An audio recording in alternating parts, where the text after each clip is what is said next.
Hi, I'm Nikki. I'm Alyssa. And I'm Jamie. And this is America's Asses, a Galcast.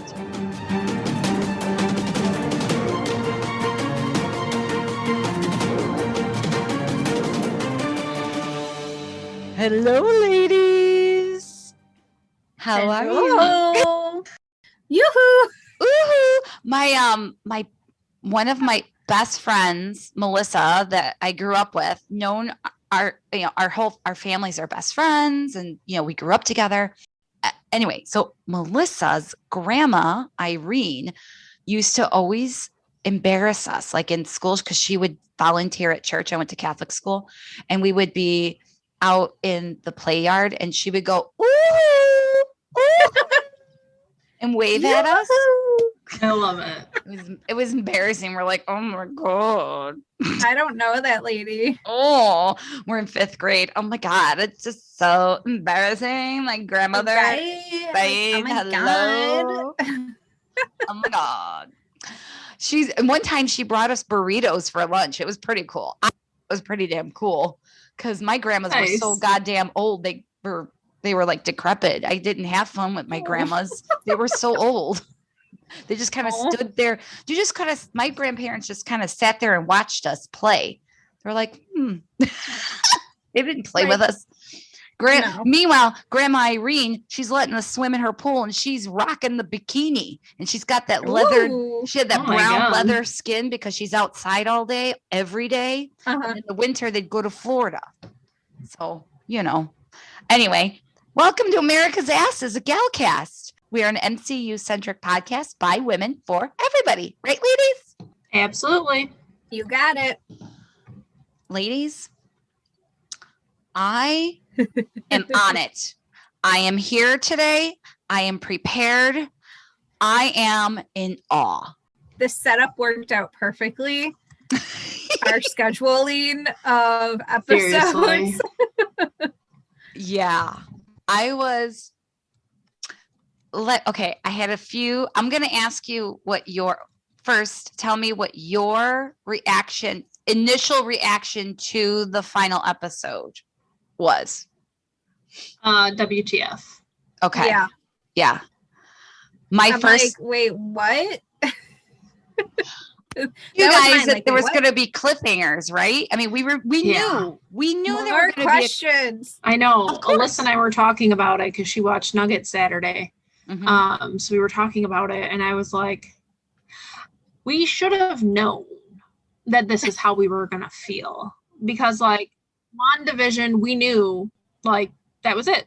Like, it had, that many episodes to wrap up as much as possible, kind of leading into, MCU movies, things like that.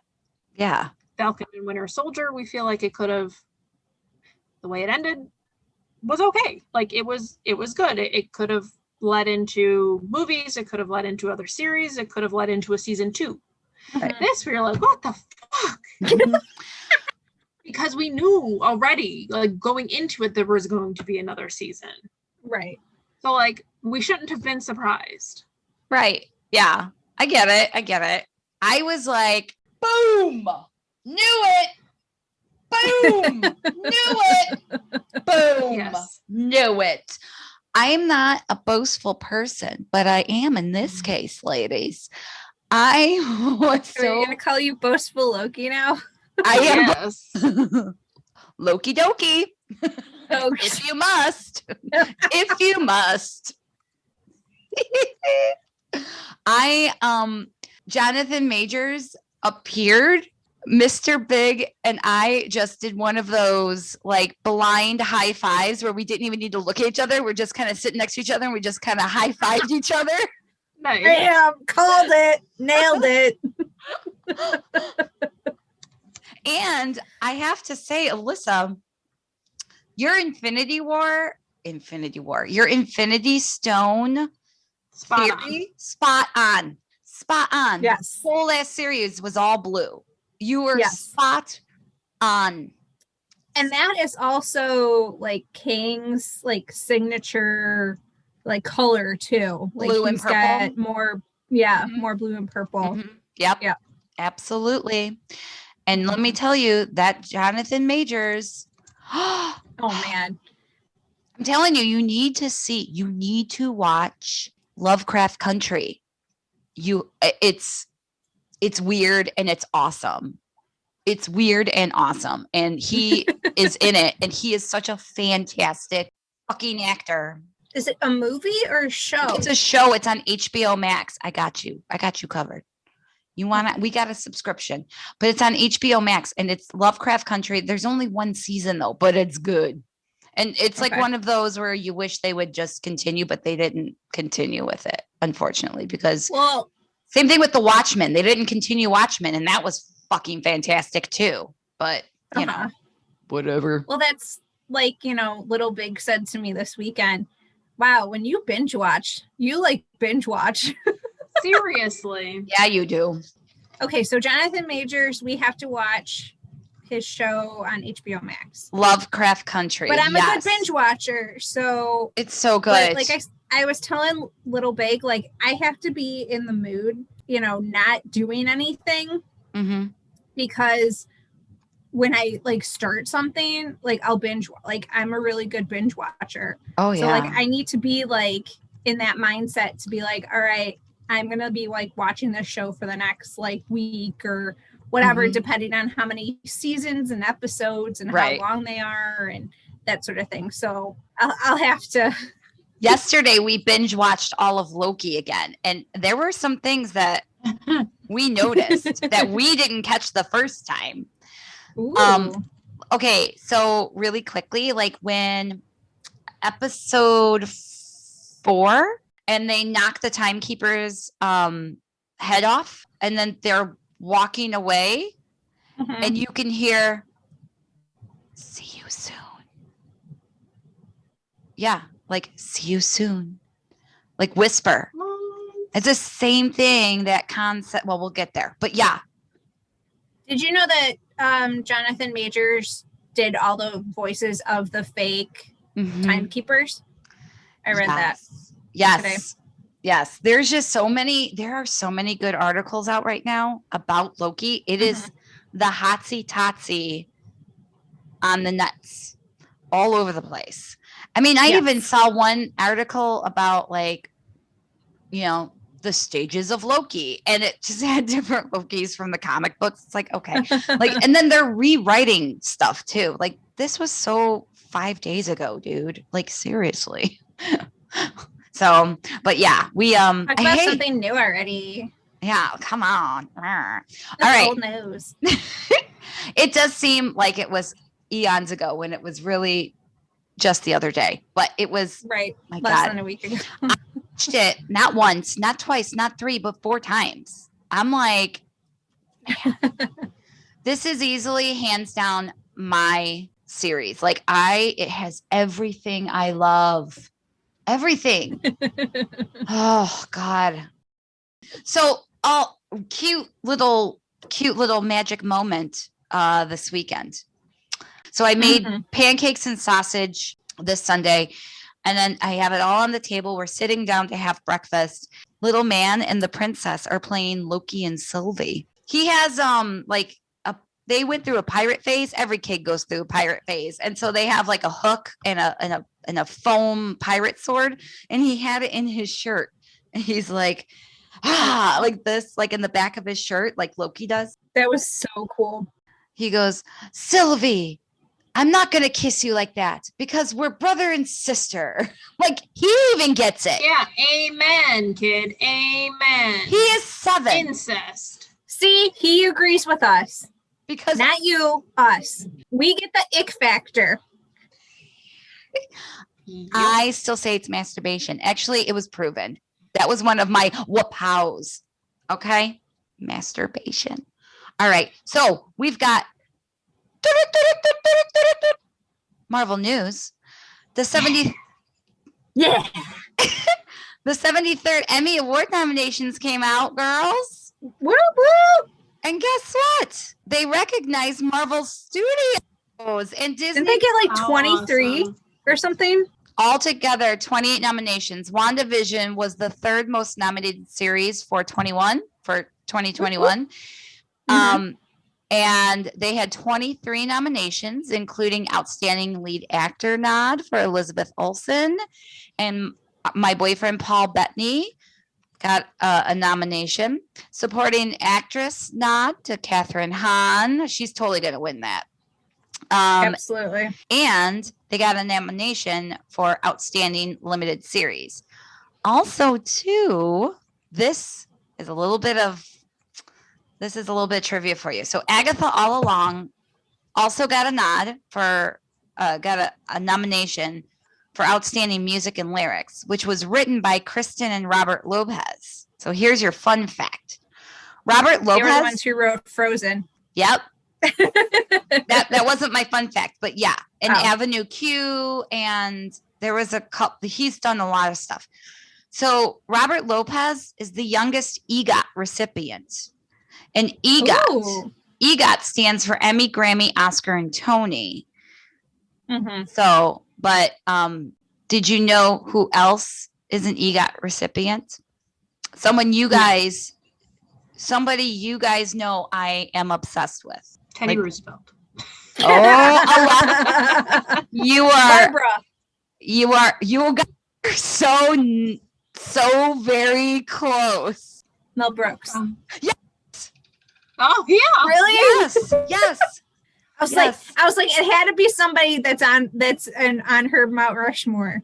That's on my tattoo. Like, my default answer for any trivia related Nikki is Theodore Roosevelt. Yep. Theodore Roosevelt or Mel Brooks or Barbara Streisand or Freddie Mercury. Those are the four. Yep. Always the answer. You're always good to go. That's her OG 4. That's my OG 4 I have a big old, for the OG 6+, I have a humongous tattoo on my forearm of Mount Rushmore. And it has Freddie Mercury, Teddy Roosevelt, Mel Brooks, and Barbara Streisand because, they're remarkable people in their own way. And I am obsessed with all 4 of them, including one Mr. Mel Brooks, who is a recipient of the EGOT. So, yeah. And then Falcon and the Winter Soldier got 5 nominations, including Guest Actor in a Drama for Don Cheadle. Stupid. I'm glad somebody said 2 minutes. I know. Right. He had a total screen time of 5 minutes. Total screen time. Oh, I'm sorry. I missed, the 3 minutes of him walking around. Right. Or sitting in the audience. Right. That's really what it was. Didn't he even say something like, really? Like, really, I got an Emmy nomination for this? Like, I was barely in it. Like, I could see... Whatever. Like, Julia Louis-Dreyfus. Like, I could see her, like, guest starring. Yeah. That makes sense to me. Mm-hmm. Mm-hmm. Brody, in, like, the first 5 minutes of the show for one episode, that doesn't cut it, but yeah. Yeah. Well, they got 4 technical nominations, but whatever. And the fact that Anthony Mackie or Sebastian Stan got snubbed, I mean, their acting was superb in this. Oh my God. Mm-hmm. Yeah. I mean, did they not want, I don't know. I just find it odd that Anthony Mackie did not get nominated. Like, fuck at least you him. Guys. Yeah. It's, and I know, like, I get, Loki wasn't in this round, but at least have like the first 2 series of this to be represented more. But did Loki miss the cutoff for nominations? Yeah. Oh, okay. I think so. Yeah. All right. So I'm sure it'll be for next year. All right. Definitely. They better not forget about them. But yeah. Do you think they would? I don't know. It's hard. I would hope not. I doubt it. Well, it depends when season 2 comes out. Yeah, true. Maybe they'll release it. Very true. When was WandaVision was February? Maybe they'll release season 2 in February. That way it will be fresh in people's minds. Oh, that would be nice. Yeah. Right? That'd be cool. So that's your Marvel news. Yeah. All right, ladies. Any other business we need to discuss? I think just a reminder for the OG6+, for everybody listening, we're taking a week off, but the week after that, I believe it is... We're going to do a double episode.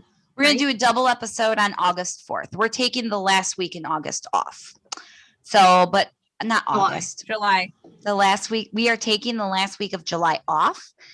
And on August 4th, you will get 2 episodes back to back. And then every Wednesday thereafter. So this is episode 27, ladies. We've done 27 of these. It doesn't feel like that. Yeah. No, not at all. 27. So. See, this is how you keep busy during a pandemic. Right? Seriously. Right? Yeah. And it's fun. That's why it doesn't feel like, because we genuinely, because, you know, FYI, OG6+, the 3 of us genuinely like each other. So we're actual friends. Friends. So our parents actually know each other and we kind of know each other. Yeah. So we, this will be episode number 27 I was very disappointed that I didn't get a wow out of him.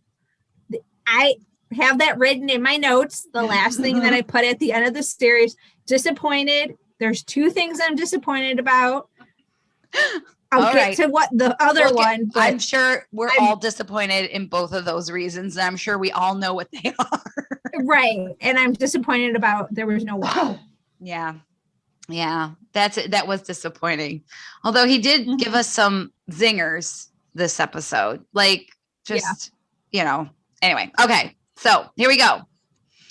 Loki, season 1, episode 6, For All Time, Always. Aww. So they recap the entire season, basically. And then we open up to the signature Marvel opening. And there are voiceovers of famous Marvel quotes and the song, It's Been a Long, Long Time by Harry James and vocalist Helen Forrest is playing. We first heard the song in Captain America Winter Soldier and then again in Endgame when Cap was dancing with Agent Carter, Peggy. Yep. The quotes are, okay, I want to preface this with, took me 2 fucking days to go through these, only to realize that I could have done a little Googler. And I was going to say, I have it all here on Google and somebody did it for us. Could have done a little Googler. And, you know, my Reddits, I love my Reddits. I hate them. They had them all down. And I'm like, this is not real. But sure as shit, it really is. So here we go. So most of these, I got most of these. But I didn't get all of these. I will let you know when I lost track. So, all right. So the first one we hear is, first we hear Iron Man's repulsor. So I did not catch that.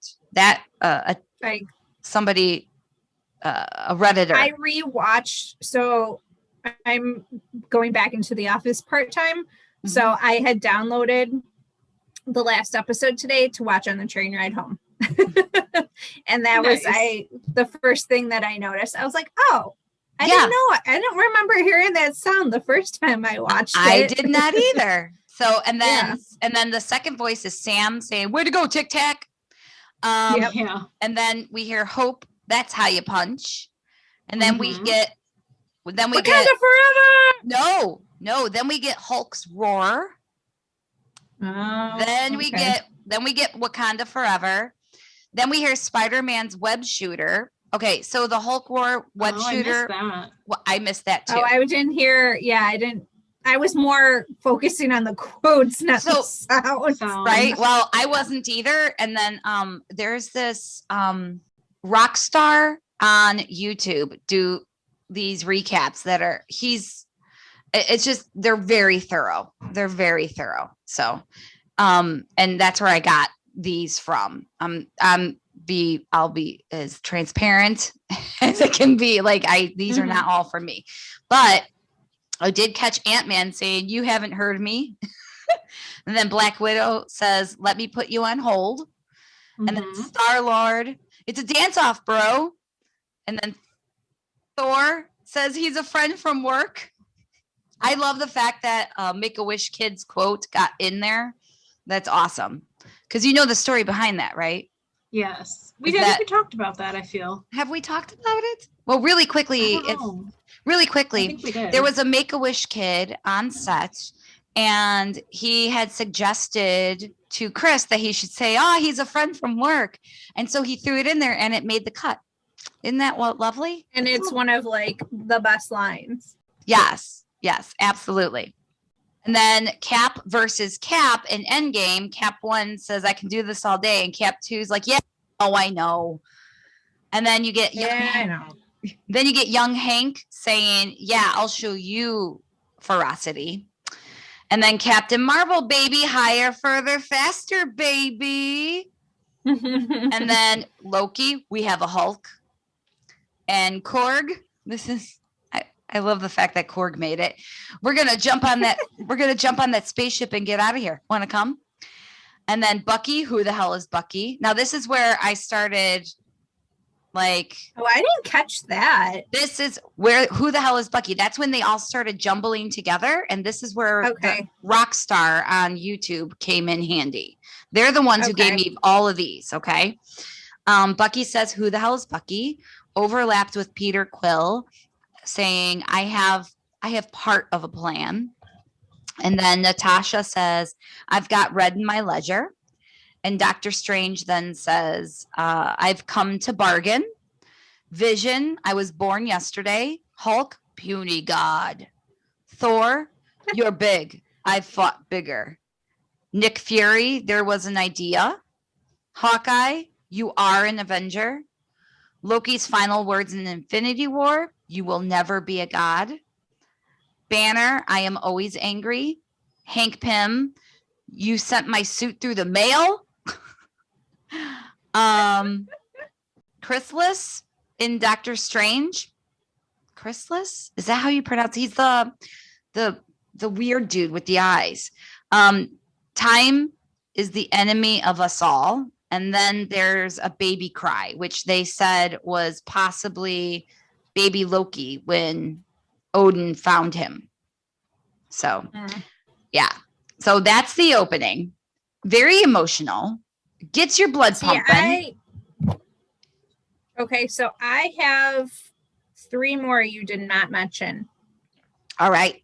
Go for it. I have classic Loki or old Loki from episode 5. I'm not done. Oh, I'm not done. Oh, okay. Oh, I'm not done. I thought you were done. I'm sorry. No. No, I'm not. That's just the first part. There's 3 parts. There are more voiceovers as we open up to like a massive visual of like the galaxy starting at the sun and then pulling out to the sacred timeline. And you see like various like portals, I guess, like black holes, which could be various different timelines, right? Now watching it 3-4 times for, you see they totally were hinting to what was to come. Anyway, so then you hear while they're going through the galaxy into the timeline, you hear philosopher Alan Watts say, "We think of time as one-way motion." Then you hear Neil Armstrong, "One small step for man." And at this point, we see a ship that we haven't seen in the MCU before. But if you look, it looks a lot like the Fantastic Four ship in the comics. It's on the upper left-hand corner. So if you want to go back and watch it, you can see it. It looks a lot. I'm not going to say exact, but a lot like the Fantastic Four, like the Fantastic Four's ship. So, and then you hear. See, I read that was more like the Quinjet that Natasha, Clint, and everyone else traveled to space in Endgame in. Really? Yeah, I read that too. Oh, well, you know what? I bet you're right. Because I did not look up any kind of tidbits or Easter eggs or anything. So, because we got you, boo. Yeah, thank you, baby. Then we hear Greta. I bet you're right on that. I bet you're right. I bet I'm full of shit. I'll say so Greta Thunberg, you hear her say, "How dare you?" And then Malala, my dream, you hear her say that. And then Nelson Mandela, says, we have fought for the right to experience peace. Fun fact about Nelson Mandela, the man, the myth, the legend, passed away on the exact day my children were born. I have, we saved the paper. We saved the paper from that day, and that's like face is right on there. Yeah. And then we start to hear Tchaikovsky's Swan Lake, which is, Swan Lake is like good versus evil, light versus dark. And then we hear this is where we hear classic Yoki. I did it too. All three of us have done it. Classic Loki yelling glorious purpose. And then Liberian President Ellen Johnson Sirleaf says, motivated by women throughout the world. And then Vision, what is grief if not love persevering? Maya Angelou, I will rise. And then you hear Sylvie, open your eyes. And then there's some Morse code.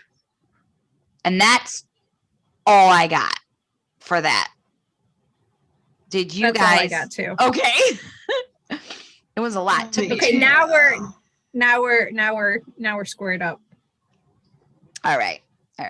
Then we see the sacred timeline, and it's in a continuous circle with the void in the center of it. At least that's what I thought it was, right? You guys, that was the void in the center there. Is that what you guys? Yeah. Okay. So we smash cut to Sylvie and Loki standing and looking at the castle, and then the Loki opening. Which I was totally wrong on my last minute prediction. It was just a last minute prediction. Right. I was just throwing it out there. Obviously it didn't stick, which is fine. That's all right. Okay. Believe me, I know how you feel. Me and my last minute predictions. Come on. That's like why we said don't do last minute ones. Stick to what you've been sticking to the whole time. Yeah. Yes. So then we get an aerial view of this evil castle. Who's in it? That's what we want to know, right? So we will find out. The castle reminds me of the castle in Rocky Horror Picture Show. Have you ever seen that? Yeah, it kind of. But there's the tall tower in the center of the castle is glowing yellow, like the batons. So I don't like the Minutemen batons. I noticed that too. Yeah. And then Loki and Sylvie are walking up the steps of the castle, and the castle has like cracks all over it. But before they walk in, Sylvie kind of hints at Loki to stop her from kicking the door in. Like she's. Did you also notice that there's like 2 hourglasses, like on each side of the door, too? I thought that was really cool. That's a cool touch. It's a cool touch because who greets them when the door opens? Right. We're getting there. Yes. What? Not just. Oh, we'll talk about girls because I just about any woman who has had children knows what my predicament was. Okay. This is the moment she has waited for her entire life. So she's just super nervous. And of course she's nervous. I mean, come on, So Sylvie stops herself before walking in the door, and Loki asks if she's okay. And Sylvie is like, dude, this is my only goal I've ever had in my life. Just give me a minute. I just need to just give me a minute. Like, he's like, it's finally happening. Yeah. Let me. It's calm like my nerves. It's like losing your virginity. My tits. Yeah, calm your tits. I'm calming my tits. I'm calming my tits right now. Oh, believe me, I have calm your tits in here a couple times. I do. So it's like losing your virginity. You're like, oh my God, it's happening. It's really happening. Like this is how she feels. Like or when you get married and you're like, oh my God, today's the day. I can't believe, at least those were my, oh my God moments for me. Like, I can't believe this is really happening. These are things I've thought of my whole life and it's finally happening, And so this is how she feels. Then the door opens on its own. And then Miss Minutes just scares the shit out of you. Holy shit. She's fucking creepy. Was not expecting her. Like, jump much? I am not a jumper. Apparently, I'm a peer. Because a tinkle. Because I ain't gonna lie. My little lady down there, my cookie, if you will, crumbled a little bit. So, yeah. So it was, she scared the shit out of me. No, she scared the pee out of you. Oh, she scared the pee out of me. She's welcoming the two to the Citadel at the end of time. Both Loki and Sylvie draw their swords while Miss Minutes tells them that he's impressed with them. Sylvie asks her who, and Miss Minutes notifies them he who remains. Now, who is he who remains? We touched upon him a little bit in the first Loki episode that we discussed. So I'm just going to go over it really quickly. He who remains is the final director of the Time Variance Authority at the Citadel at the end of time, the last reality of the multiverse, at least for now, anyway. He created time twisters now this is in the comic books, okay? He created time twisters to teach the next universe, who inevitably started time traveling into the past and destroying the universe. And it was just a big clusterfuck. And then Thor stepped in and he's like, dude, and with the help of Jane Foster, mind you, that's very important because the new Thor movie, Love and Thunder, Jane Foster's in it. So, and with the help of, Thor and Jane are like, dude, you need to get these time twister assholes. You got to get them in check. Where am I? I lost my space. That's okay. While you look for it, I can tell you just a little tidbit about the Citadel at the end of time. Go ahead. Citadel. Go for it. Yeah. So it was the Citadel at the end of time first appeared in Thor issue 245. And that's when Thor, Jane, and the other Asgardians traveled there, which kind of led right into what you were saying about, how Thor, with the help of Jane, talked to him and things like that. So that's awesome. Yeah, we just such a good fucking Show. All right. Right. So Loki asked Miss Minutes who he is, and she explained that he created all and knows all. And at this point, Miss Minutes tries to give them a last minute like devil's bargain in hopes that they'll just turn around and leave. And they can both go back into the timeline into a timeline that won't disrupt things. The TVA could go back doing its vital work, and they can go on to do the things they've always wanted to do, like defeating the Avengers, becoming king, killing Thanos, possessing the Infinity Gauntlet. And for Sylvie, a lifetime of happy memories. Both Lokis in the same place at the same time. And they both automatically call bullshit. And Loki informs Miss Minutes that, yes, they're like, fuck you. No bullshit. Loki informs Miss Minutes that they're writing their own destiny now. And Miss Minutes is like, sure you do. Good luck with that. And she just disappears. So the pair go off to look for He Who Remains. So back at the TVA, Ravana is uploading information onto her temp pad. She's going through files and whatnot, office work kind of stuff. She notices the rings on the end table left by Mobius, and Miss Minutes, she like looks at it longingly, like, damn, why the fuck did I just evaporate him? Why did I prune him? I kind of feel bad. Nope, I don't. Back to work. Work. She, for a second, had a bit of remorse, just for a millisecond. Anyway, Miss Minutes shows up, breaking Renslayer out of her little grief-stricken Mobius moment.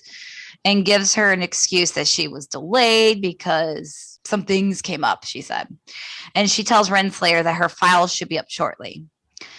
After Ravonna checks her files, she's like, bitch, please, these were not the files that I wanted. Miss Minutes was like, I know, but the big guy wants you to have these files. And Ravonna's like, who? And then this bitch just disappeared. She's like, see ya. She's like, smell you later. No, she goes, happy reading. And she leaves. Yeah, okay, bitch. So, question here. Does Ravonna know about He Who Remains? All this time I thought she did, but it's this moment. I think she's just as in the dark as the rest of them. Yeah, I thought the same thing. Okay. Yeah. But she's just more compliant, you know? Right. Good. I'm glad we're all on the same page on that. We cut to Loki and Sylvie walking through the Citadel. Loki is like, He Who Remains? And then Sylvie goes, not for long. And she is looking all sorts of pissed and revengeful, which, yeah, I get it, you know. They entered this big grand room and they noticed statues smashed on the ground, dirt and filth are everywhere. Loki questions whether or not He Who Remains is even alive. All of a sudden, go ahead. Yes, before I go on, go ahead. So those statues, yes, are of 3 people, and obviously, like you said, one is broken. Yeah, and that these represent the 3 timekeepers we know about, and there's also one that we haven't seen. What? And in the comics, there's 4 statues. 3 are standing. 1 is knocked down. Right. Yes. So, which represent the 3 timekeepers.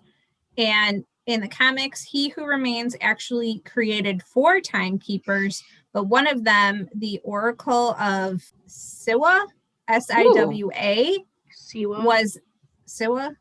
Siwa was exiled in ancient like JoJo? Egypt. Like JoJo Siwa? Yeah, I guess. I guess. Who's a mom? I'm a mom. Who has kids? I have kids. Because nobody else is going to know who the hell JoJo Siwa is unless they have kids. Go ahead. Sorry. No, that was it. Go ahead. I'm sorry. So, Oracle of Siwa was exiled in ancient Egypt. And that kind of like ties in with Kang, who in the comics, Kang used a sphinx to time travel, and he went back to ancient Egypt to, wow. Good deep dive there, Liz. Ooh. Yeah. So the elevator opens and it's Jonathan Majors. He's sitting there like taking a poop. That's what it looked like. He was sitting there with his arms on his knees. You know, that's how I met Mr. Big. Not taking a poop, but he was sitting on the edge of a table. And I remember thinking he was so cool. Mr. Big's elbows were on his knees. He kind of sat like He Who Remains. And his sleeves were rolled up, which was a no-no at work at the time because you couldn't have showing tattoos at the time. And Mr. Big has like sleeves. He is completely covered in tattoos. He's a bad boy. And so, not really. He's the sweetest tattooed man I've ever met. But anyway, he's leaning there. And I remember thinking, man, I wish my boyfriend was cool like that. And look at you now. Look at us now. Your hubby. He's my hubby. So anyway, there's He Who Remains just sitting there. And he is overjoyed. Like, cannot contain himself. I know what you're all thinking. Isn't Jonathan Majors slotted to play Kang the Conqueror in the upcoming Ant-Man and Wasp film? Yes, he is. But yeah, I have a tidbit on that. Go ahead, do it. So, like you were saying, he was signed on to play Kang the Conqueror in Ant-Man and the Wasp, Quantumania. Mm-hmm. He's never actually identified as such here. In the credits, he's the Miss Minutes approved He Who Remains. And the closest we get to him being called King is when he mentions that he's been referred to as a conqueror. Right. And also mentions he's been called a ruler, which could very well be a reference to the character's time as Pharaoh Ramatut. Yep. Absolutely. And then kind of curtailing off what Liz was saying, in the comics, Kang actually learns how to conquer timelines by studying He Who Remains. Oh. So he might be playing a little double duty here. Yep. Yeah. Like a dual character. Yeah. Well, you know, the MCU is known for that, for combining characters, you know? So I think that's what we're going to see here. Yeah. So Loki and Sylvie, they draw their sword. They're just, you know, they're ready. He Who Remains, he's just sitting there in the elevator and the door's open and he's just like so excited to see them. What's up? Yeah. You made it through. Woo! You made it to the end. He's like a little unnatural, but wow, wild. Like speaking about the two Lokis, like at the same time in the same place. It's just unnatural, right? And then Sylvie asked him if he is indeed He Who Remains. And he laughs and says, does she still call me that? It's creepy, but I like it. I'll take it. Yeah, like you said, he doesn't really admit to it, but you know, He Who Remains and Kang, and there's so many different variants of him. This is that character, hands down. Yeah, I feel like they're going to be synonymous at this point. Absolutely. You're absolutely right there. So He Who Remains starts eating an apple, which I read in some places that they were like relating that to the Garden of Eden. Doctor Strange. Oh, yeah. I was going to say they also related it back to Doctor Strange, where he was learning time. He's eating the apple. Yeah, when he realizes that he can use the time stone to bend reality. Yeah. And this just also reiterates that this is really going to influence Doctor Strange too. Oh, yeah. Oh, yes. Yes, 100%. And we thought WandaVision was, this is like 10 times more. Man. So He Who Remains. Setting it up.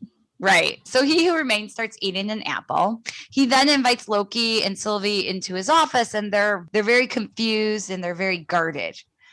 But they reluctantly go. I mean, they go in there and they're ready. You know, they're still at the ready with their swords. So while in the elevator, Sylvie tries to kill the motherfucker several times with like no luck. He keeps disappearing. He's like, oop, missed me. Oop, missed me. He's like, oop, missed me. And then he just completely disappears out of the elevator altogether. And they're looking at each other like, what the fuck? And then the elevator's open and there he is. He's like, welcome. You know, he's just waiting for them. So he invites them to sit down for a while, and he's pouring some coffee or tea or whatever. And they, again, reluctantly sit down, but they still have their swords in their hands and they're still kind of guarded. We cut to the TVA, and Renslayer is packing shit up. And suddenly there's a knock at the door, and she yells out, I told you I did not want to be disturbed. In walks Mobius with a TVA baton, saying, well, you're not going to be happy to see me. And obviously Ravonna is like super surprised, right? She says, if anyone was going to get back from the void, I suppose it would have been you. And Mobius confronts Renslayer about pruning him. And she apologized, saying she couldn't let him get in the way of the TVA's mission. And let me tell you, Mobius is like, the timekeepers are fake as fuck, and everybody's a variant. What fucking mission are you talking about? You know, he is pissed. Ravonna calls for backup, and Mobius holds up her FDR pen and says, not so fast there, sweetheart. We know your secret. Dun, dun, dun. No, I was like, that pen. Yeah, it didn't have, we were wrong. That was one theory that we were wrong about. It doesn't, well, not theory. It was a question, I guess. We'll go through it. But at least we find out what it means. Yeah. Well, this is where we find out. So we smash cut to a high school in Fremont, Ohio in 2018. Hunter B-15 is waiting in a doorway, and she sees other Minutemen looking for her, and she pops out of the doorway, leading them to an office. And on the desk is a cup full of Franklin D. Roosevelt High School pens, just like the pen that Ravonna and Mobius used to sign paperwork. So you could also see when B-15's in the hallway, You could also see a picture of FDR. Yeah. In the hallway. And then when you're in her office, you could see there's a picture of Eleanor Roosevelt as well, right by the door. Yep. So it is, that's the high school. So Hunter U92. Now this guy, I was like, U92. So he must be really low on the totem pole. But he was the Hunter who was in France with the Kablooey kid. It's the same guy. I only noticed that because I binged it all yesterday. Oh, that's cool because I didn't notice that. Yeah. I was wondering what. Yeah. So where'd that one come from? So he technically has been around. He's just he may be in other episodes, but they all have the same uniform and stuff. So it's hard to. So behind Hunter B15 hangs an Ohio State University diploma with the name Rebecca Tournament printed on it. And Rebecca Tournament is an alias that was used by Ravonna Renslayer in the comics. So that's the only tidbit I think I have, to be honest. It was her alias. Yeah, it was her alias after her falling out with Kang. Okay. All right. That's what she then started to use. Okay. All right. Anyway, so Judge Renslayer. And then they also changed it. Because she was from wasn't she from the 1300s or something? No, 1903. Oh, okay. And this is 2018. Yeah. So they kind of mixed that up a little bit. 1903? In the comics. Was she? I thought she was a princess from the 35th century, I thought. Wow. You know what? We're probably all correct. We're all correct. Because there's so many different variants. We can't keep up. Yeah. Oh, even I read an article today about how even people working on set are confused because there's just so yeah. I would be too. Man. So anyway, it's a good confused though, Anyway, so Judge Renslayer walks in wearing a very sensible outfit. And she's asking what the hell is going on. And Hunter U92 asks why Judge Renslayer is even there. And she's like, who's that? Who's this Renslayer you're talking about? And who the hell are you? And why the hell are you in my school? And B15 tells Hunter U92 that Judge Renslayer, and we have a lot to talk about. Boom, boom, boom. So then back at the tea party, he who remains is trying to make small talk with Loki and Sylvie until Loki interrupts him and tells he who remains, it's over. You lost. We found you. Fuck you. You're gone. He who remains is like, duh. I know. And Sylvie is super pissed and lunges at him, tries to kill him. She does this several times. But he who remains, he uses this Tempad time twister hybrid bracelet thing. It's like a circle with cracks in it, and it's kind of like a Tempad, but it's also like a time twister. So that's what it is.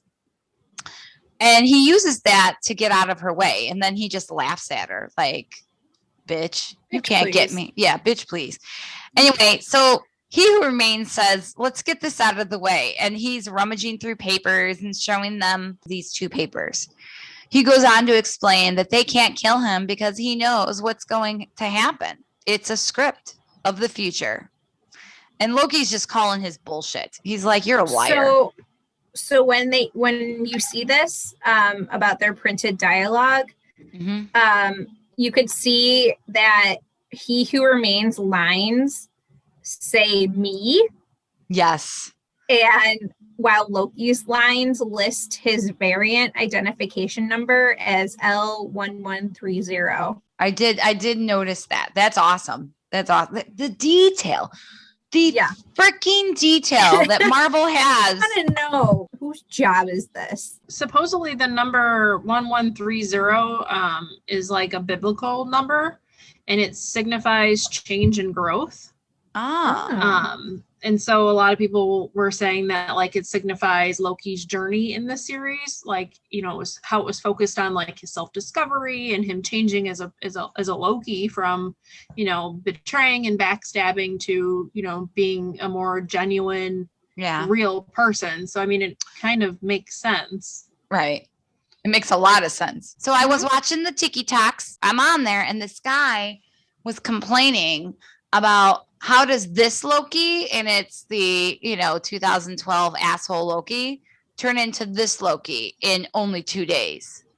And I'm like, dude, we don't know how long it's been. We don't know. Time is different. Right. It could have been a month. Who knows? Well, I mean, we see that in the quantum realm. Exactly. Right. You know, 30 seconds could be, you know, 30 days. It could be, you know. Well, yeah. What was it? The whole, they were like, oh, yeah, see you in a minute. But really, it was like a year or something. Right. Yeah. Well, however long it took them to get the stones. Right.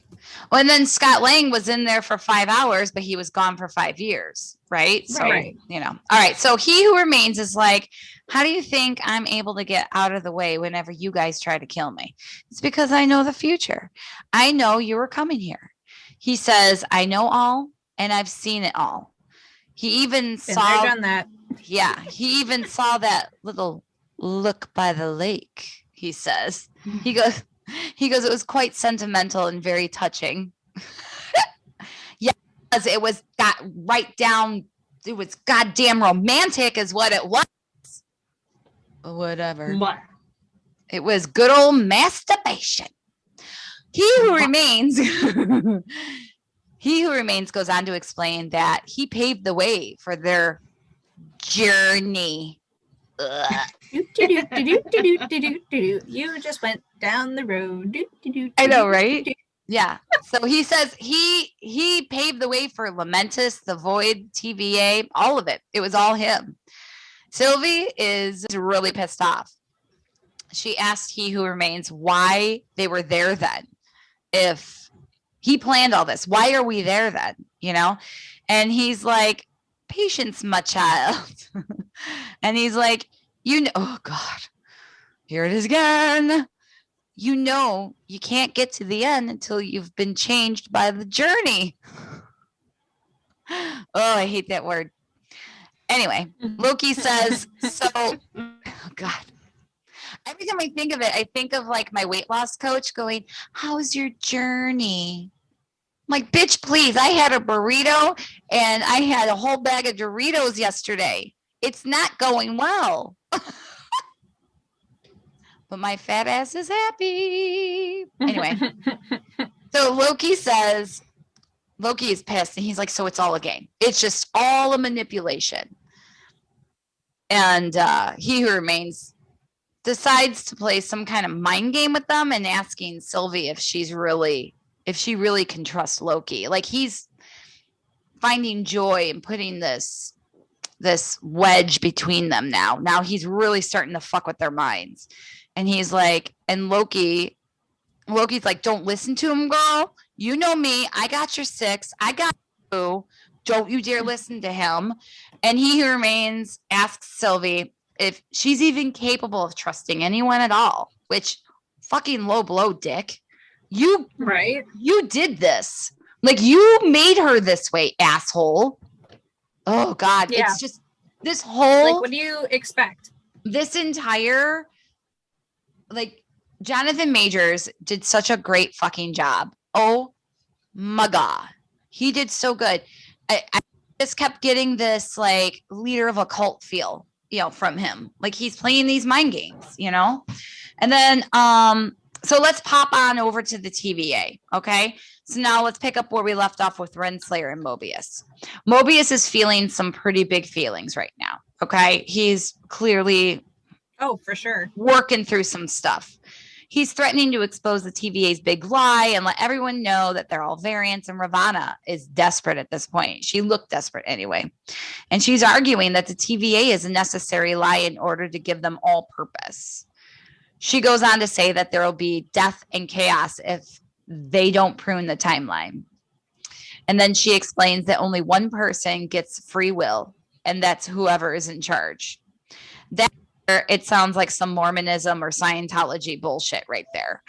Right there. That's like brainwashing. That's brainwashing. She's definitely. I was just going to say like Stockholm Syndrome. Yeah. She drank that's exactly it. She drank the Kool-Aid. Absolutely. She definitely drank the Kool-Aid. Absolutely. So then Mobius then confronts Ravonna and he's giving her shit for pruning him. He is so betrayed by her. And then she's like, well, yeah, because she was the one who was saying that they've been friends forever and they have this bond. Yes. He's like, what happened to you? You betrayed me. And she snapped back, honey. Woo! She snapped back at Mobius. And she was like, you're the one who betrayed me.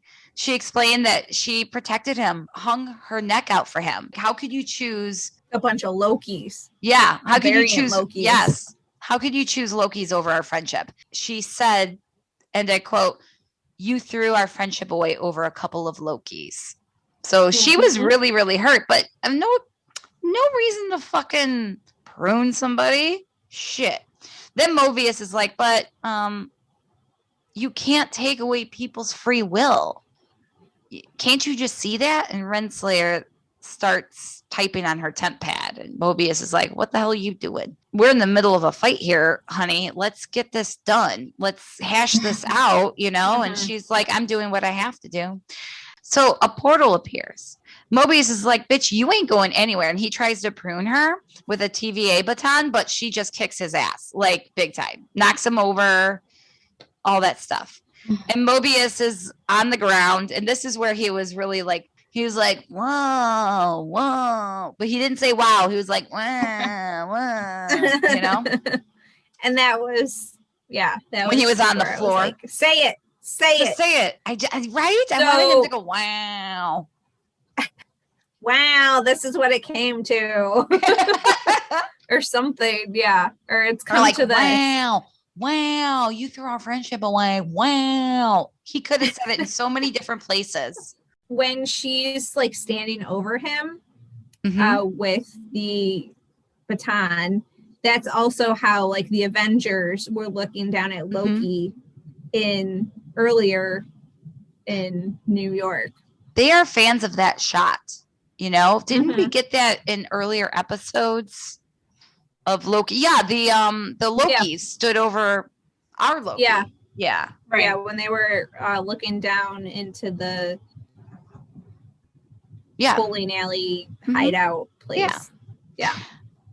As Mobius is on the ground, Ravonna points the baton at him. He's like, go ahead and do it, bitch. Just do it. Just end me. And she's like, already felt it. Right? He's like, go ahead and do it. She's like, you ain't worth my time, asshole. So she grabs the baton and her briefcase and she heads to the portal. Mobius is like, where the hell are you going? And Ravonna responds with, in search of free will, and just walks through the portal. So she's coming back in season 2. Where'd she go? We'll find out. I bet you that's where she meets Kang the Conqueror, falls in love, does his bidding. That I'm just, maybe. We'll see. Back at the evil lair, he who remains is explaining to Loki and Sylvie that he understands their moral objections to the TVA.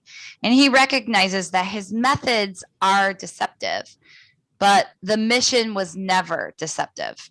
He explains that without him and without the TVA, everything would just burn to the ground. Just burn it down. Loki asked him what he's so afraid of. He who remains thinks for a while. And he says, me. Sylvie says, and just who are you? He who remains. Now this is where he says it, Liz. He who remains says, I've been dubbed many names by many people. A ruler, a conqueror, he who remains, a jerk. But it's not as simple as a name. Oh, God, he's such a good actor. Oh, my God. Man. So he who remains goes on to explain the eons ago in the 31st century, a variant of himself lived on Earth, saying that he was a scientist and discovered that there were universes stacked on top of his own. At the same time, other versions of himself were learning the same thing. Naturally, there was contact between the different variants, and there was peace for a while. They shared technology and knowledge with each other, using the best of their universes to improve other universes. However, not every version of himself was pure of heart. For some of them, a new world meant one thing, a new land to conquer, and the peace between realities erupted into war. Oh boy, each variant fighting to preserve their own universe and annihilate the others. It was almost the end of everything and everyone. The first variant encountered a creature capable of consuming time and space itself. The creature was Alioth. He Who Remains goes on to say that he harnessed Alioth's power and began to experiment on it. Oh, poor baby. Shouldn't it? Don't test on animals. He weaponized Alioth and he ended the multiversal war. That was the first multiversal war. And once he isolated all the timelines, all he had to do was manage the flow of time and prevent any further branches, hence the TVA. That was such a beautiful explanation. Yeah, that really was. They made it sound smart, but they dumbed it down for the rest of us, right? Because at this point, I was totally like, what the fuck are you talking about? Yeah, I was like, thank you. Right? So He Who Remains goes on to say that if they think he's the evil one, just wait till they meet the other variants. He ends the conversation by saying, and that's the gambit. Like that. I loved it. Stifling order or cataclysmic chaos. He goes on to say you may hate the dictator, but something far worse is going to fill that void if you dispose of him. Basically, if you kill He Who Remains, all hell is going to break loose. That's what's going to happen. That's what he says is going to happen. It's what's going to happen. Just thinking of it now, it kind of reminds me of like Hydra's logo, or not logo, but like their catchphrase, you know, cut off one head, two more shall take its place. Like, don't mess with one because it's going to get worse the more you go on. I just made that realization right now. It totally makes sense. So then He Who Remains goes on to say that the TVA works, and this is the only way. Sylvie is having none of it. Absolutely none of it. She's like, you're full shit, dude. Lukie is like, wow, dude. Yeah. Like, what? You just said Lukie. Did I say Lukie again? Jesus fucking Christ. Yeah. That's why I was like, Loki. That's why me and her are like, what? Loki. We both heard it. Okay, I didn't hear it, but I guarantee. Yeah. Loki is like, wow, dude. If we let you live, you're just gonna go on pruning innocent timelines. That's really fucked up. And he's like, nay. You two will. Bum, bum, bum. Another twisty turn. So now he's proposing to them. You know, he's like, Loki and Sylvie are both like, get the fuck out of here. Who the fuck are you? You're fucking insane, dick. Then he goes on to explain that there are two options. You kill me and destroy the TVA and everything with it, so you just don't have one devil. You have an infinite amount of devils. Or Sylvie and Loki run the show, and that's that. And they don't believe him in the slightest. They're like, fuck you, dick nuts, right? They're like, I mean, that kind of goes back to what Liz was saying when we were initially talking about the apple, about how, you know, it was like Adam and Eve. The apple is the forbidden fruit. You're literally throwing someone like the option, like, well, you two can run the whole thing. Yeah. Like, it does make that odd comparison. You know, I nay-nayed that comparison, but no, you're right. Huh. You're right. It does make sense. So Loki and Sylvie, they just don't believe him. They don't outright. They're like, fuck you, liar. Why would you give up control? You know? And He Who Remains, his reasoning is that he's tired. Now, this whole scene from here on out, Jonathan Majors improvised the whole scene. And kudos to the cameramen that were at the ready to get every shot. It was, go back and look at it. The entire scene is improvised. He just jumped on the desk and yelled at him, and acting at its finest. I tell you, if this guy does not get some kind of nomination, oh my God. So his reasoning is that he's tired. He's older, much older than he looks. He's been looking for the right person to take his spot. And it turned out that person came in too. And that's definitely Sylvie and Loki. So in the comics, He Who Remains is a really, really old, wrinkly dude. Not a hot, young whippersnapper. Right. So it's definitely, I think that was definitely referencing the comic book version of himself. Absolutely. He promised no more lies, and he reiterated that if they kill him, the sacred timeline will be exposed, causing a multiversal war. Or they take over the TVA, one or the other. He said they could tell the workforce who they are and why they do what they do, and Sylvie is seething. She said that He Who Remains treats people's lives like some kind of game. And he's like, yo, nothing personal, but, it had to be done. And Sylvie says it was personal to me. Well, she says it in a much angrier and more well-acted way of saying it. It was personal to me, the way she said it. So He Who Remains... To me, it wasn't. Right. He's just such a fucking dick nut, man. So He Who Remains loses his shit, and he's yelling at Sylvie. He's like telling her he's like, grow up, Sylvie, grow up. He's like, murderer, you murderer, you hypocrite, you murderer. He's like, we're all villains. So what's the big fucking deal, dicks? You guys can go on doing your terrible, horrible things, but now you do them for a good reason. And this is another, man, that is some heavy Jim Jones, David Koresh bullshit. He is breathing out of his mouth right there. I am telling you, every step of the way, this man has given off cult leader vibes. No shit. Then you hear a thunderclap, and He Who Remains says, we just crossed the threshold. What is the threshold, you say? Well, I will tell you. Apparently, according to He Who Remains, the threshold is where the time ends and time beginnings meet, starting a loop of time all over again. So when that happens, Miss Nikki found a very interesting TikTok that she sent us earlier. And thank you for that. Yes, did you guys go back and check? No, but I want to know, who would think to do this? I don't know. That's why we love the TikToks and the Reddits. Right. I mean, these people are...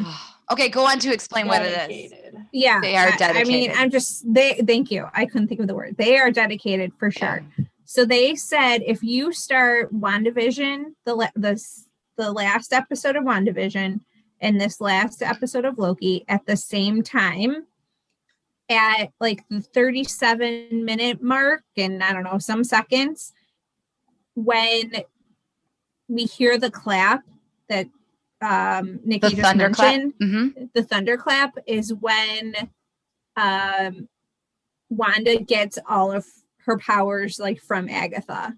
Yep. She becomes the Scarlet Witch. Yes. Yep. And well, Wanda was there. That was all I knew. Oh, okay. I thought there was one more thing, but I think that was it. That was it. But that's at that time that happened. So like when he knows that there's something else that's happening in the universe, like she's taking over at that moment. Oh, I know what it was. So in the next part, when he picks up the pen and it drops, that's like when Agatha drops to the ground. Oh, really? By Wanda. Didn't see that part. That's awesome. Yeah.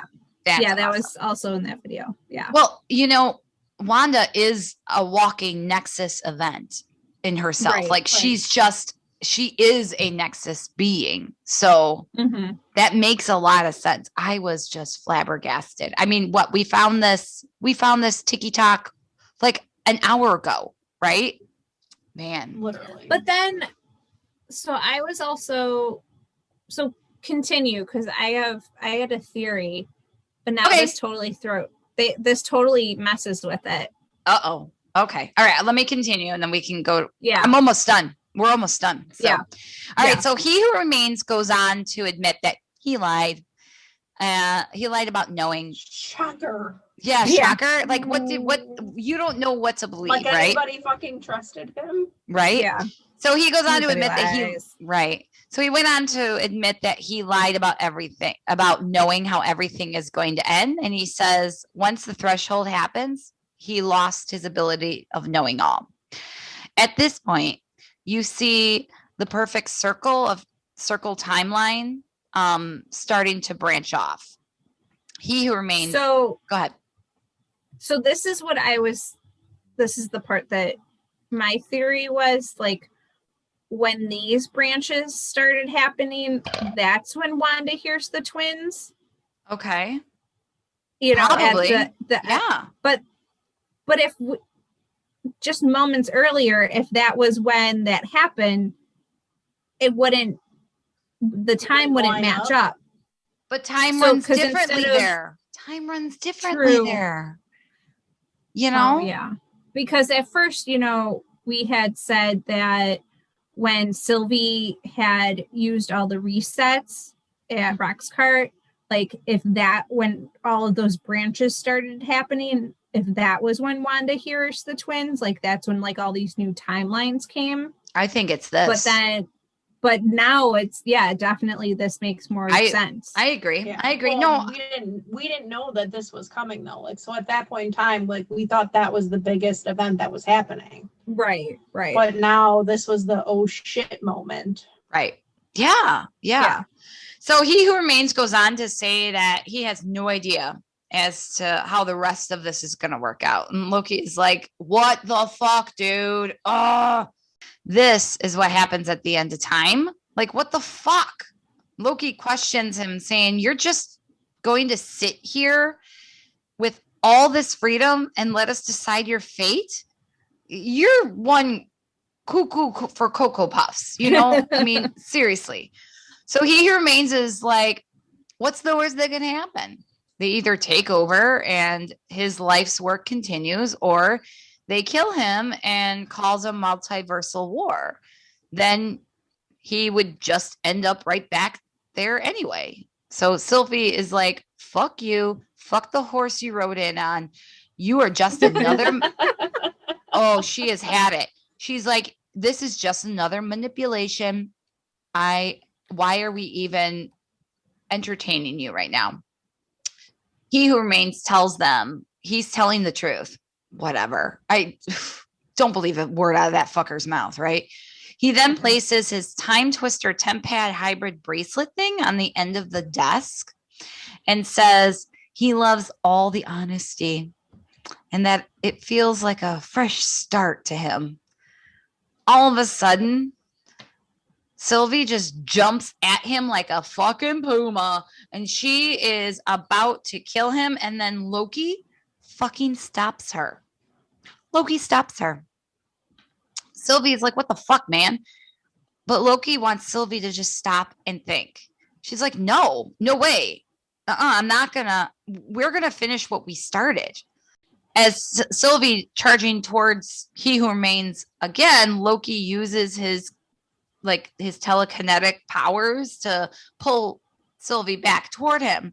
Meanwhile, He Who Remains is in the back this whole entire time, smiling with glee, with a grin ear to ear. I mean, this dude, he's just having the time of his life witnessing this wedge that he put between these two, right?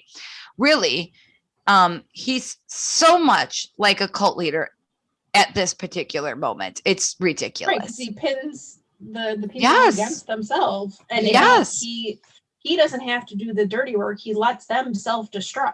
Yeah. Right. He's like, yeah. My plan. Yeah, my exactly. Plan. Exactly. My evil plan. So Loki and Sylvie are now full on sword fighting. All right. And Loki says, what if he's telling the truth? Did I say Loki again?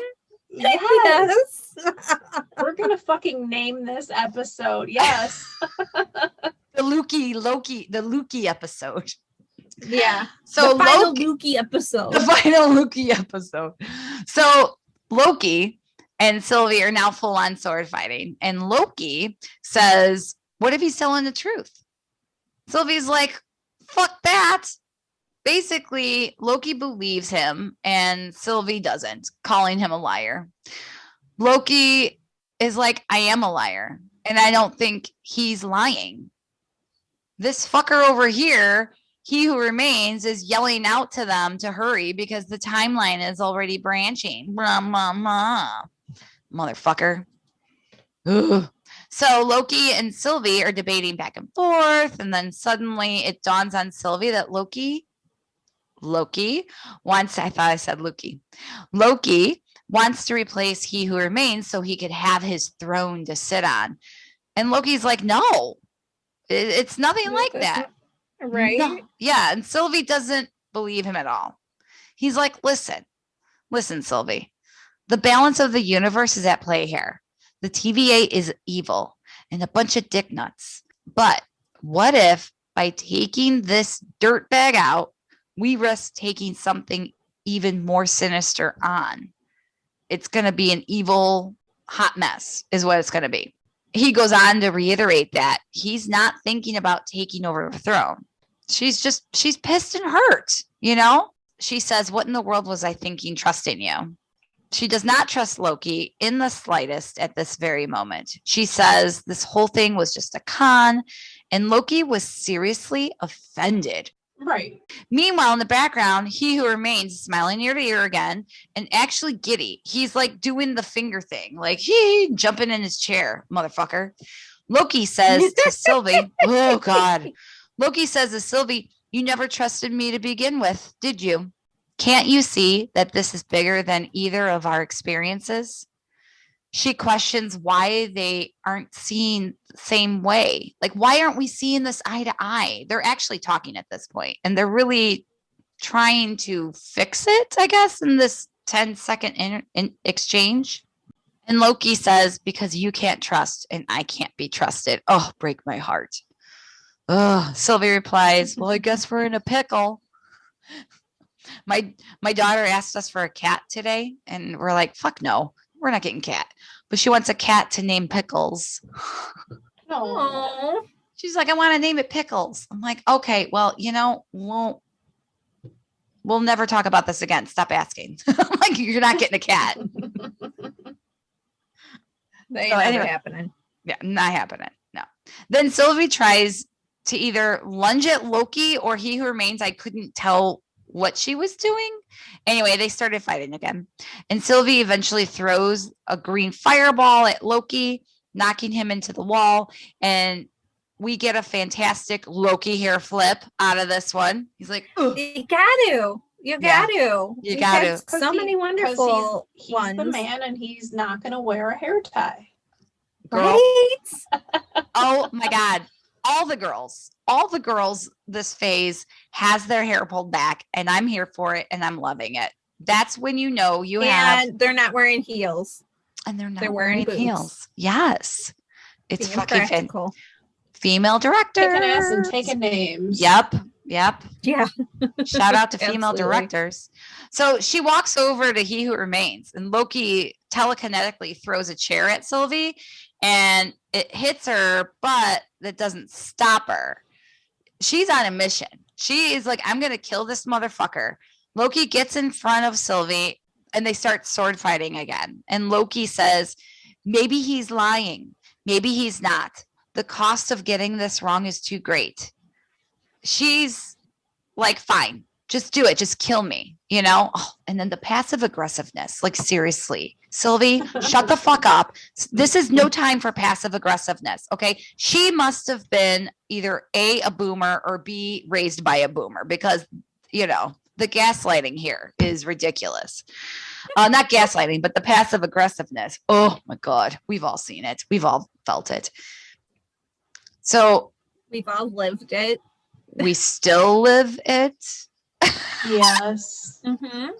All of us. So Loki. At least 2 days a week, sometimes more. Right? So, and this was just so pathetically sad. And when she said that to fine, just go ahead and kill me, Loki very heartbreakingly and desperately says no. And then they start fighting. Not what I want to do. Right? Yeah. He's like, no, don't make me do this. Stop it. Stop making me do this. And they start to fight again. And Sylvie blasts Loki back with another green fireball. We get such a great slow motion shot of Sylvie going for the kill toward He Who Remains until Loki astro projects himself to block her and stops her. With Sylvie's sword at his throat, he calmly says to just stop. And he's given her a pep talk. He's like, I've been where you are. I've felt what you feel. And they're both full on crying now. He goes on to say, all I know, oh my God, this killed me. All I know is that I don't want to hurt you. I don't want a throne. I just want you to be okay. Oh my God. Oh, I melted at that point. And then it happened. Oh, she passionately kisses Loki. Ugh.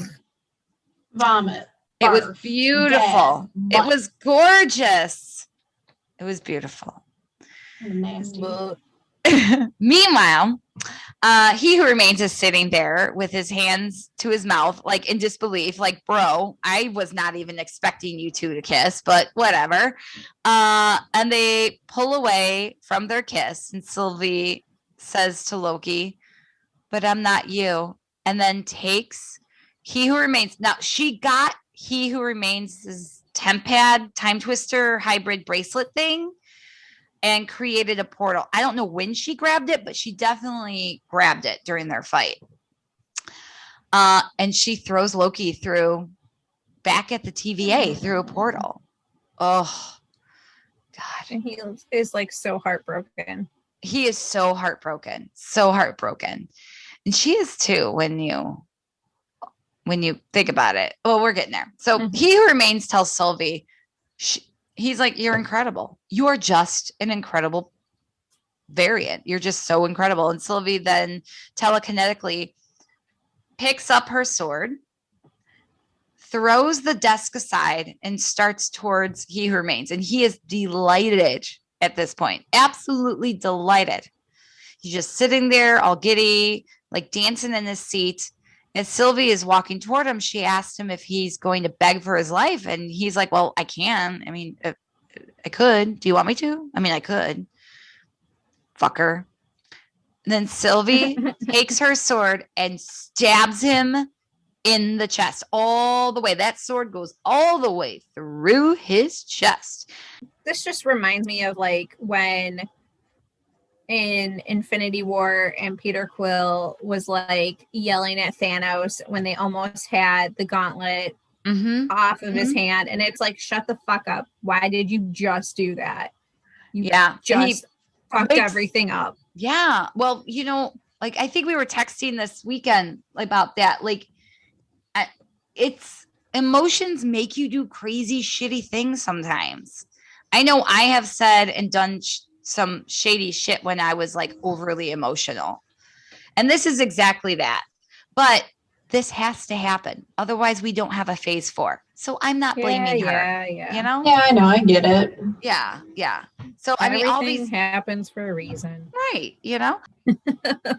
So He Who Remains just got stabbed like right through the chest, all the way through. With a wink and a smile, He Who Remains says, see you soon, and then dies. Oh, man. instantly you see remorse on Sylvie's face. You can tell she regrets a lot of things right now. She was like, I should have fucking listened to Loki. Like, she's regretting. I just do. She's regretting not listening to him. She's regretting the things she said to him. She's regretting a lot of things right now. She proceeds to sit on the floor and start to sob because she knows she done fucked up. You know? Yeah. The camera pans out the window and you can see the sacred timeline starting to branch so much that it kind of looks like the vascular system. It's more than we've seen in any of the other episodes. Oh yeah, way like you can't even tell there's a timeline anymore. There's no circle whatsoever. Back in TVA, you see a completely fractured timeline on the monitor. Mobius is standing there with Hunter B-15, and he says to her, "No turning back now." She replies, "Who said anything about turning back?" As they stand there watching the timeline go bonkers, Mobius says, "For all time," and B-15 responds, "Always." Oh. Cut to Loki, sitting there looking hurt and defeated. I mean, the guy, he's sad and lonely. He's like, what the fuck just happened? And the camera pans in, like a close-up on his crying face. And then once it gets to, like, a super close-up, he gets an idea and just suddenly gets up and is a determined Loki. And he's off. Loki's making his way through the TVA, and there is mass hysteria all over all over. Loki is walking through the library and sees Mobius and Hunter B-15 talking about the timeline and wondering what the hell's going on. They don't know what to do. Hunter B-15 says, "Does he just want us to let this all branch?" And Mobius responds, "Well, at this point, how are we even going to stop it?" And Loki screams at them, "You can't." Loki tries to explain to Mobius that he made a terrible mistake. It's done. He goes on to tell Mobius and B-15 that him and Sylvie freed the timeline, that they found He Who Remains, that he knows everything and sees everything. He goes on to explain the countless different versions of He Who Remains are coming, and basically they're going to fuck everything up. We got, he's like, we need to prepare. We need to prepare for war, And Mobius is like, dude, calm your tits. All right. This is your calm your tits moment right here. He's like, dude, calm your tits. Who are you? What is your name? And like, who the fuck are you? And that's when Loki realizes that Mobius and B-15's minds have been wiped clean. Loki looks out on the balcony of the library. What? Or is Loki on a different timeline? Yeah. Where that was going to be in my theory. Mobius never met. Oh. Yes. Absolutely. Yeah. Yes. I agree. Concur. Because I don't think their minds were wiped. Yeah. Because they're cognizant of everything that those two have dealt with together. They just don't know who Loki is. Right. So I think Loki is now on a different timeline. Wait, and this will even further prove your point. When Loki looks out on the balcony, he sees a giant statue of Kang the Conqueror, not the Timekeepers. So he's on a different timeline. I agree with you 100%. Right. Definitely on a different timeline where he never met Mobius. Yeah. And that's the end of that episode. Yeah, we do get a post-credit scene. And not much of a shock, but still cool. Not much of a shock, but post-credit scene is Loki's file, and somebody stamps on it with a big stamp that reads, "Loki will be back for season 2." And that is Loki season 1, episode 6, for all time, always. There you go, ladies. Woohoo! I'm disappointed.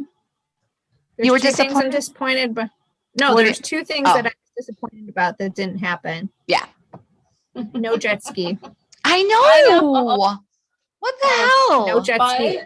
Mobius is still around. He has work to do. He can't fucking relax and be on a goddamn jet ski right now. True. They got to give us the jet ski sooner or later. Like maybe the series finale. Yeah, right. If there's what Yeah. season 2, season 3, whatever's the last one, he'll ride off into the sunset on his jet ski. So let's go over some theories. So let's see here. We have proven a few. Alyssa's Infinity Stone theory, absolutely correct. Spot on. The Loki theory, where it's in the quantum realm, don't know. We probably won't know that for quite a few years, but we'll get there. My Ravonna theory from last week, the comics, she's a princess from the 43rd century. Maybe she's going to meet Kang in this. Well, maybe she'll meet Kang. We'll save that for next season. Because maybe, what'd I say? Kang? Jesus Christ. Kang the Conqueror. Maybe she'll meet Kang next season. So, and then questions for clarity. What is the TVA's beef with Loki? Do you think I didn't get anything? I think it was just like, that was just the way to get him to go to the void and to get to He Who Remains. Right. Like, that was just what the path that he was saying that he created for them. Or is there beef that, I mean, if we're to believe that, you know, He Who Remains, because they've said it the whole time, they're writing everything. Like, they're writing the future. Yeah. So is there beef with Loki because they know that Loki and Sylvie are going to end up destroying the sacred timeline? Well, I mean, technically, the Hunters and, you know, the Mobiuses, they don't know why they're getting these variants, right? They just know because there's a branch in the timeline and they need to prune that branch. That's the only reason why they do that. But they don't know why it was branched. They don't know why that person is there. So I don't know. I mean, you know, we did not get any answers to any of our questions because our questions were frankly stupid. Like, what's the TVA's beef with Loki? How did everybody get their name at the TVA? Like, at this point, I don't care anymore. Although I'm kind of curious still. I'm going to keep it in there for next season, just in case. Did the TVA create this variant of Loki? We got no answer, but I doubt it, I guess. Which Loki is the original one? Who is the more far superior one? I think it's Sylvie. Yeah, I agree. Yeah. And that's it. Do we have any other theory or any other questions for clarity for next season? Where did Ravonna go? Yeah. Yes. And will Loki and Sylvie meet again? Or is it going to be... Or will they become arch enemies? Oh, no. Oh, I hope not. I don't know, though. Do you really think it's good they're going to pin them against each other? Because after she killed him, I feel like she had the realization of, I done fucked up. Yeah. So right. I feel like, like her and Loki are kind of like on the same wavelength as far as like they're, you know, they know the mission. Maybe. I was just throwing it out there, girl. Don't get so upset. I'm just hoping it doesn't happen. I don't want it to happen. Right. Yeah. No, I get it. Just their brother and sister. No, they're the same. They're not brother and sister. They are. Yeah, they are. It's like brother and sister. It was still a hot kiss. It was a hot kiss. Okay. So, alternate theories. Do you guys have any? I mean, my mind is so jumbled up. Same. Yeah, I got nothing. I got nothing either, ladies, because my mind is so freaking jumbled. There's so much information. All I know is, all in all, final thoughts. This is okay. Ladies knows this about me. I love TV. I have favorite shows. My Name is Earl, Venture Brothers, Futurama. Favorite TV shows of all time. I know every episode. I could dictate every line. I love it. This is easily up there with them. I love the show so much. Out of the three so far, this one is by far my favorite. series. Yeah. Oh my God. Yeah. For me, it is. They just keep getting better and better. Oh, but so then again, good. that's Marvel. Yeah. Right? My God. What about you, ladies? What do you think about the Loki series? I don't want to wait. I know. Right. We're binge watchers. I know. That was our complaint for every single one. Yes. We want to watch it all. I don't want to wait. Mm-hmm. We don't know when season 2 is coming. Right. Yeah. Not knowing. That does stink. But the next 3 episodes we have plenty of stuff to like tide us over, but yeah, we got What If coming. I know. Going. Well, you know what we could do now is that we can rewatch all the episodes in between.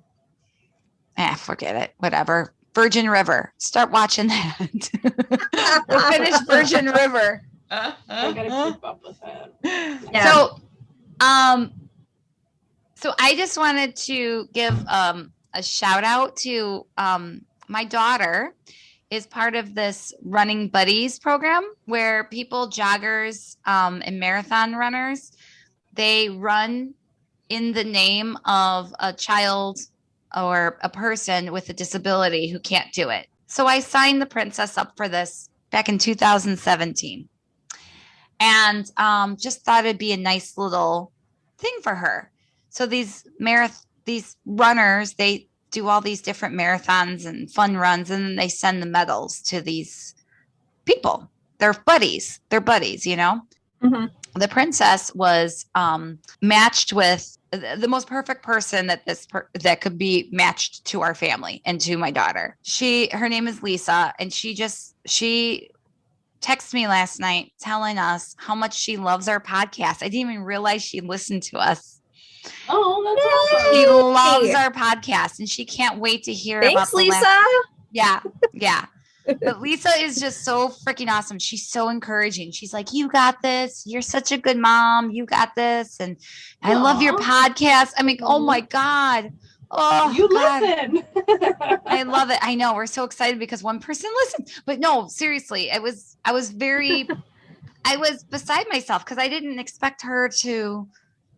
I mean, I know she loves superheroes and stuff like that, but I did not expect her to listen to the podcast. And I was pleasantly surprised. So can we dedicate this episode to Lisa in Florida? Yes. Thanks, Lisa. Awesome. Yeah. So, and then, So, and then, and also too, although he said not to mention his name, but the princess's therapist also loves our show, loves our podcast. And he said not to.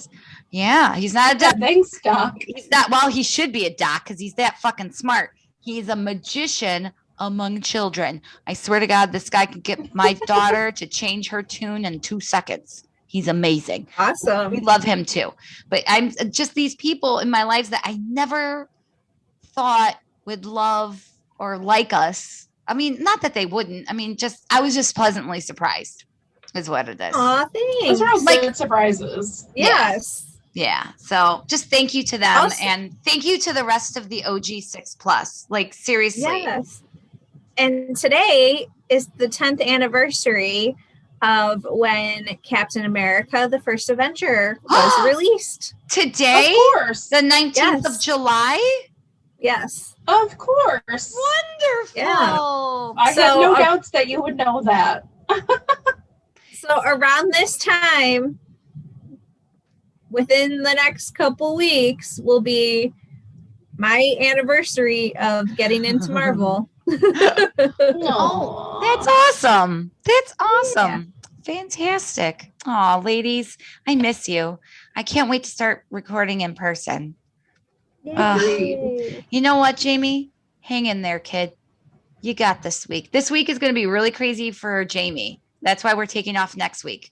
Because thank you. She needs a break, honey. So, with that being said, thank you to the OG 6+. Yes. Find us wherever you listen to podcasts. We are on Spotify, iTunes, YouTube, and Anchor. And we are also on Facebook and Instagram. If you could do us a solid, if you could like us, love us, follow us, rate us, review us, and subscribe to us. And one more thing. I love you. Love you. I love you. 3,000!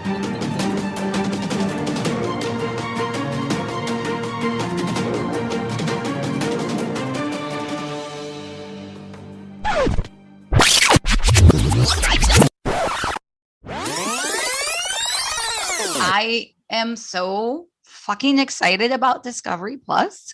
Did not think What's I would love there? it.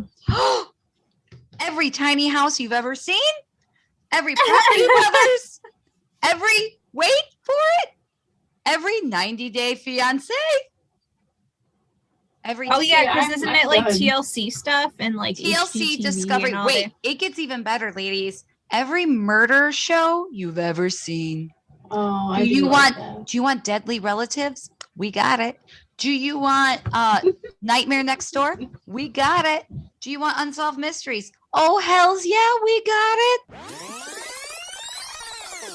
I'm so glad you guys. I'm so glad you guys are doing this with me, and I can't wait to see you guys in person and have pizza setups.